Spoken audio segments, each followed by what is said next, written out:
aiporrábano não é um vegetal fácil de cultivar, então se você conseguir cultivar alguns bons, dê um grande tapinha nas costas. Eu vou te dar algumas dicas.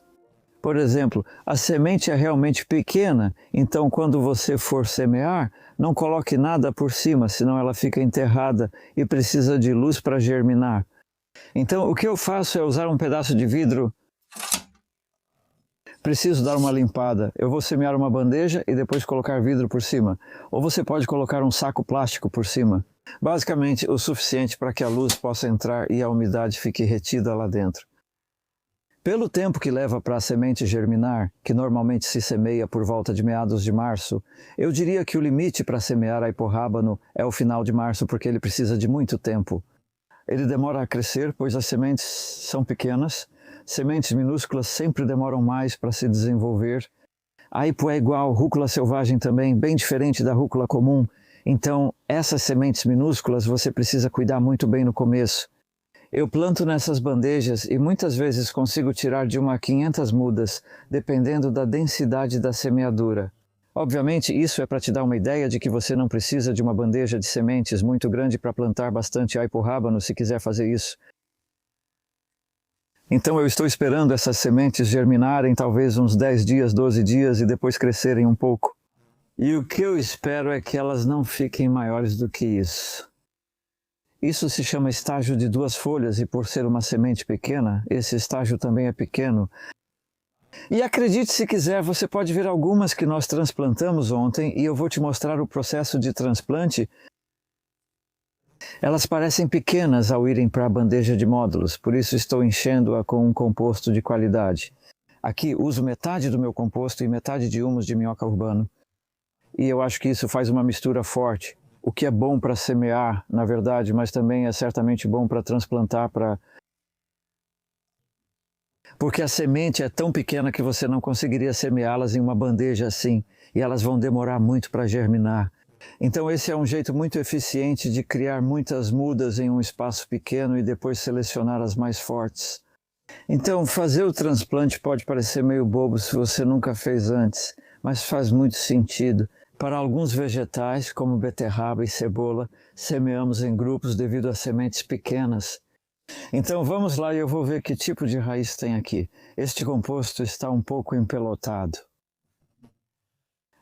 Não sei se você consegue ver bem, essa raiz tem provavelmente cerca de 1 centímetro de comprimento e você não deve manuseá-la pelo caule.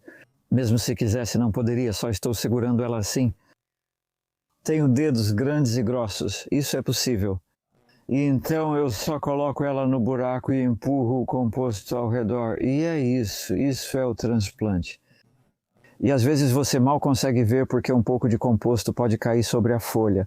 Mas sempre ao transplantar, eu procuro garantir que o caule não fique muito acima do nível da superfície. Então, aí está. Nesse caso, as folhas ainda não tinham se aberto, eram só 2 pequenas e pontudas presas pela semente. Ainda assim, isso também está certo, então é só colocá-las lá quando estiverem pequenas a partir de meados de março. Isso é o transplante no início de abril e elas vão ficar aqui por cerca de 5 semanas e depois vão para o solo. Como mudas arbustivas, mas não enormes, ainda bem pequenas, então vamos retomar isso mais tarde no verão e ver como elas estão indo.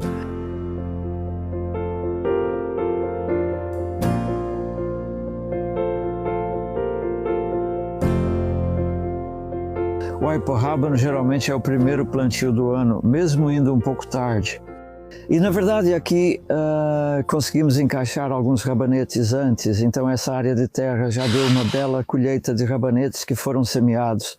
O plantio foi em 8 de março e agora é 2 de abril, mostrando como o rabanete cresce rápido. Eles ficaram cobertos com manta durante março. E precisa adicionar mais composto. Aqui já teve composto em novembro passado, depois da chicória, até em dezembro, e era composto caseiro, maravilhoso. Por isso nem parece que teve composto, só terra, o que está ótimo. Acho que já tem matéria orgânica suficiente como cobertura. Pode não parecer, né, para cultivar esse aipo-rábano, mas você tem a opção de colocar um pouco mais de composto. Mesmo durante o verão, se você sentir que não tem composto suficiente e quiser reter mais umidade, eu também vou colocar algumas tagetes. Essas são tagetes anãs francesas. Devido à época do ano, quase já está quente para plantar as mudas, mas elas ficarão cobertas. Vou colocar uma proteção nos aipos rábanos. Eu percebi ao longo dos anos que isso mantém os pulgões afastados nessa época do ano, porque eles podem aparecer, e aí acabam trazendo algum vírus ou algo assim. Faz com que essas folhas centrais se enrolem e não pareçam saudáveis e felizes. Então, o espaçamento, a cobertura, aliás, ela não vai ficar por mais de umas 6 semanas, provavelmente, e nós vamos regar por cima dela. O que você pode fazer? Eu não coloquei uma grande quantidade de plantas, a maioria das minhas plantas já está aqui e ali, incluindo um consórcio com alho poró, que me anima porque nunca tentei isso antes. Mas o que eu fiz para isso? Como o alho poró ficará tanto tempo quanto o aipo-rábano, espacei mais o aipo-rábano, mas ainda couberam 2 fileiras. A cama é um pouco mais larga, então há alho poró entre cada uma das 3 fileiras de aipo-rábano.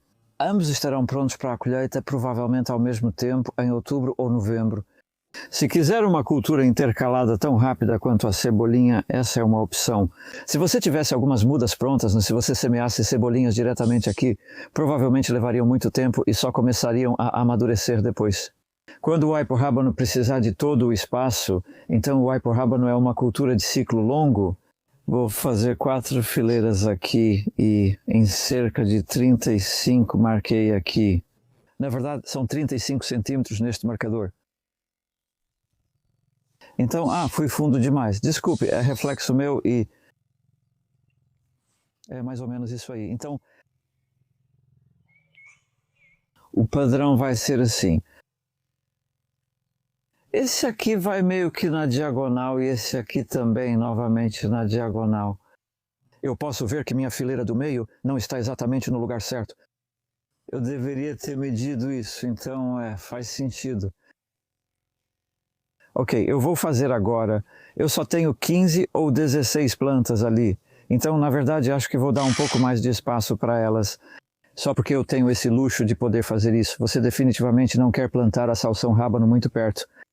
Se você apertar elas, elas não vão crescer. E esse é um vegetal que realmente buscamos tamanho.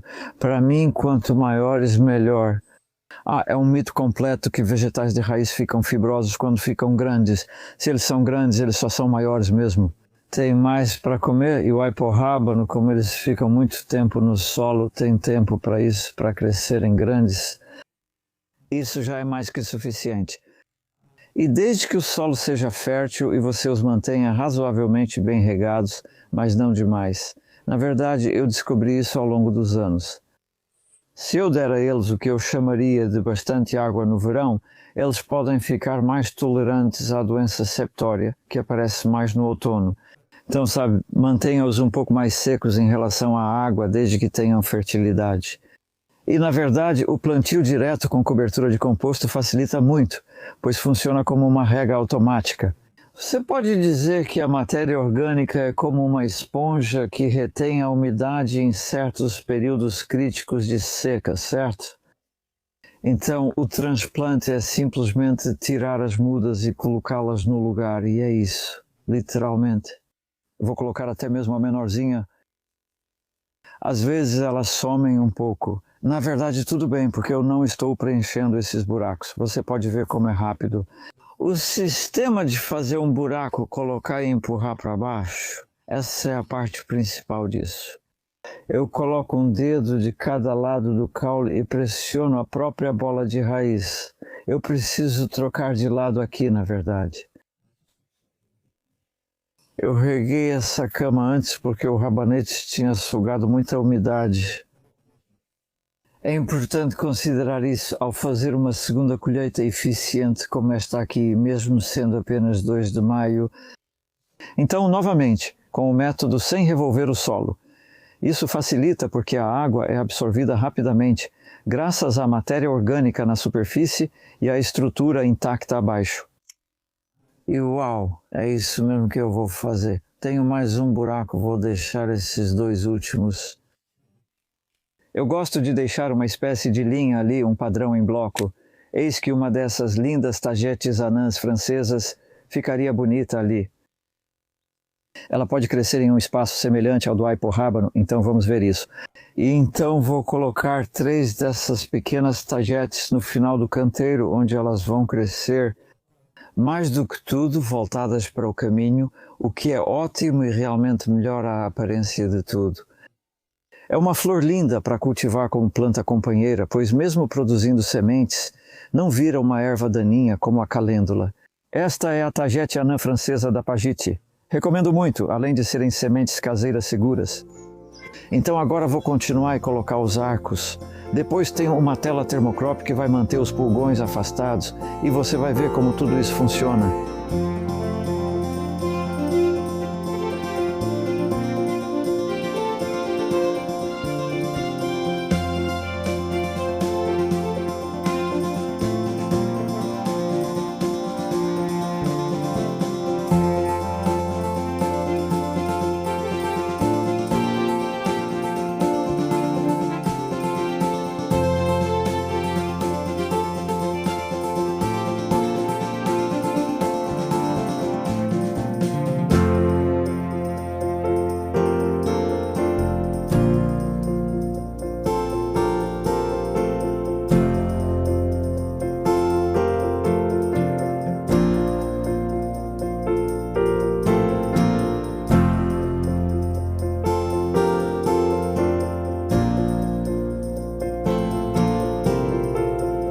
Então, como acontece depois de plantar quase qualquer coisa no verão, eu reguei bastante por causa de como o rabanete tinha retirado a umidade.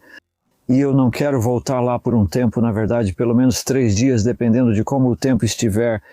Está bem quente no momento, tipo 20 graus Celsius, 68 Fahrenheit, provavelmente vai esfriar, mas ainda está ensolarado. Vamos regar essas plantas no início da próxima semana, após 3 dias, e novamente depois de mais 3 dias. Depois disso, talvez já estejam se estabelecendo. Nesse caso, vou deixá-las por um tempo e deixar que criem raízes. Como reguei bastante, a umidade mais profunda, e esse é o motivo de colocar bastante água no início. Agora vou deixá-las aí, e uma cobertura como essa realmente ajuda a reter a umidade até certo ponto, então isso é um bônus extra. Também mantém os opiáceos afastados. E vamos dar uma olhada em algum momento no início ou meio do verão para ver como essas plantas estão indo. Tomara que fiquem bem lá fora com algumas flores de cravo de defunto francês.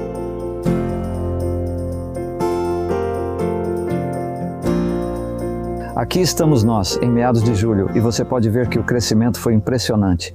Até já podemos ver os pequenos aipos agora, e eu não os reguei, tem estado realmente seco. Mas descobri que, na verdade, segurar a água no início da vida delas funciona, pelo menos neste solo que retém bastante umidade. Se você está em solo calcário ou arenoso, teria precisado de água devido ao clima extremamente seco do último mês. Até 18 de julho, a precipitação total foi de 8 milímetros, ou 1/3 de polegada.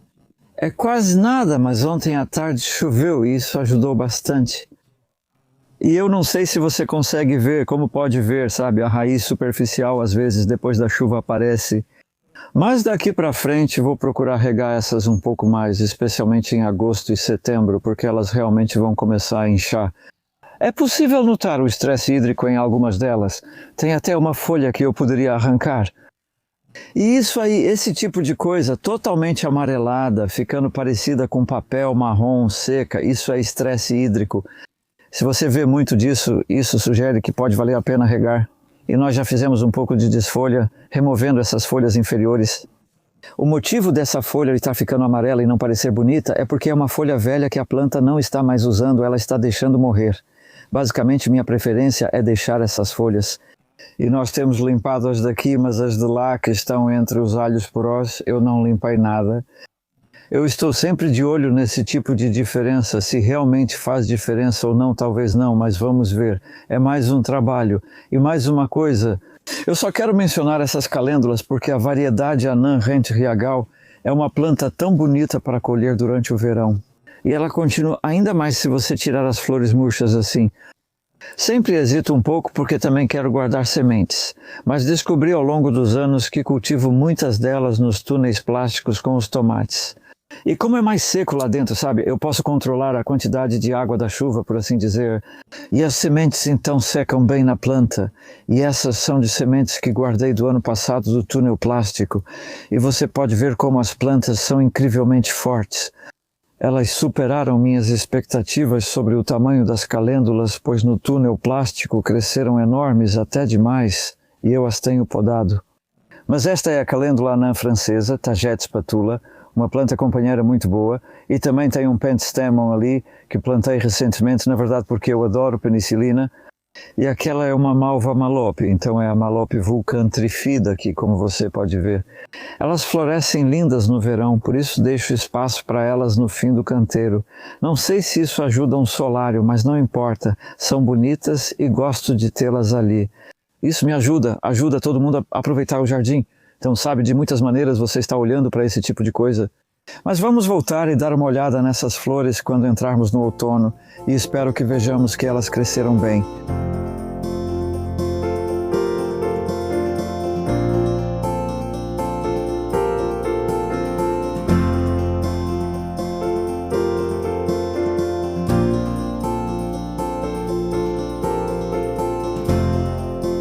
Temos um resultado. Estou muito feliz com o quanto elas cresceram. Foi um verão muito seco, eu não reguei muito no começo.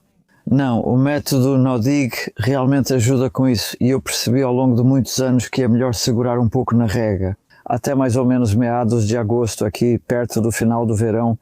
E assim, é quando elas mais precisam para fazer o que estão fazendo agora, que é realmente ainda crescer. Elas estão realmente crescendo, dá para perceber pelas folhas verdes brilhantes, mostrando como parecem saudáveis. Mesmo agora, isso é 10 de outubro, numa época em que muitas outras coisas estão desacelerando, os solariacs sempre me surpreendem com o quanto crescem, sabe, até mesmo em novembro. Então não estou com pressa para colher essas, mas vou colher uma para mostrar como ela é e também a técnica de colheita. Vou só mencionar rapidamente a questão da retirada das folhas, porque acho que isso é um pouco exagerado. Uma folha assim, ela já não faz muito pela planta. Mas nessa época do ano, no outono, existe essa doença, né, a septoriose, que pode deixar as folhas marrons muito rapidamente. E possivelmente, só possivelmente, ela está abrindo uma porta de entrada para alguns esporos de fungos chegarem à raiz ali. Eu não sei disso com certeza, mas acabei de notar isso. Conforme entramos no outono, não há pressa para mantê-las super arrumadas. O principal é que fazendo isso, elas ficam bonitas, pois dá para ver a raiz incrível do aiporrábano. Então elas cresceram o verão todo e agora é o momento de colher. Vou ter que pedir para a Mintiche, ela ficou muito carinhosa esses dias. Vamos lá, Daniel, segura firme, certo? Então, o que eu descobri que funciona é deslizar uma pá por baixo da raiz, assim, e desse jeito você já corta a maioria das raízes e faz uma alavanca para o resto, tá vendo? Já está praticamente solto. E o que isso faz é deixar a maioria das raízes no solo. Isso é o que eu quero, porque serve de alimento para os micro-organismos, menos perturbação do solo. Sabe, mal dá para perceber que eu estive ali. Na verdade, você ainda poderia. Neste período, em meados de outubro, dá para plantar alho ou cultivar favas no inverno. Ainda há opções de cultivo. Primeiro colocaríamos um pouco de composto e depois o que eu faço é aparar um pouco as raízes. Se você for armazenar o aiporrábano, isso seria perfeito. Então você ainda tem um pouco de terra e composto entre as raízes, mas não muito. E elas não estão muito curtas, então eu deixaria a parte de baixo assim. Mas se quiser comer agora, faça isso. Estou fazendo isso também para te mostrar como se faz. Você perde um pouco da base por causa do jeito que as raízes meio que se fragmentam ali. E sim, sabe, agora estamos realmente chegando na bela raiz de aipo. Esta aqui provavelmente pesa 800 gramas, quase 1 quilo, são 2 libras de peso. E mais uma vez, se você for armazená-los, não corte muito perto do topo. Se cortar muito perto, você vai entrar na própria raiz, na parte de cima. O que você pode fazer é, com as costas de uma faca, aparar para baixo assim. E isso faz com que eles fiquem mais parecidos com o que você encontraria na loja, onde a maioria das pontas dos talos já foi cortada. Posso cortar um pouco mais no meio? Então nós temos. Então tudo isso vai cicatrizar e ficar seco e firme. Na verdade, eu guardo elas no meu galpão ali só em caixas, elas podem até congelar um pouco. Sim, elas são resistentes, então essa é a colheita, não tem pressa para fazer isso no começo de outubro. A gente geralmente acaba colhendo mais para o final de novembro. Não é só a geada, pois elas suportariam todo o inverno se esse fosse o único problema. Pode esfriar muito, até 10 degrees, então talvez seja melhor trazer para dentro. O maior problema são as doenças das folhas que atingem o bulbo. Lesmas podem causar danos, mas o principal são as doenças. Recomendo colher antes do inverno e guardar numa caixa. Você disse que pode comer a qualquer hora. Que refeição deliciosa!